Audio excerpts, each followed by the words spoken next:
చెర్ల మండలం లక్ష్మీ కాలనీకి చెందిన మేడిపల్లి వెంకటలక్ష్మి బ్లడ్ క్యాన్సర్ సోకడంతో ఆర్థిక సహాయం కోసం మీకోసం ఏమున్న కమిటీని ఆశ్రయించడంతో మనం ఫండ్ రైజింగ్ పోస్ట్ పెట్టడం జరిగింది.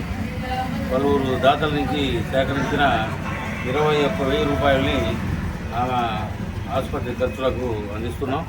ఇదే విధంగా కష్టాల్లో ఉన్న పేదలకు ఆర్థిక భరోసా ఇవ్వడానికి ప్రతి ఒక్కరూ కూడా ముందుకు వచ్చి పేదవారి కష్టాలు పాల్పంచుకోవాల్సిందిగా, అదేవిధంగా ఈవిడికి ఆర్థిక సాయం అందించిన దాతలకు ఈ సందర్భంగా కృతజ్ఞతలు తెలియజేస్తున్నాం.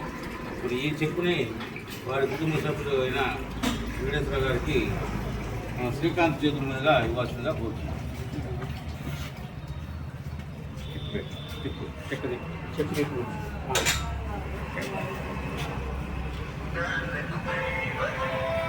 చెక్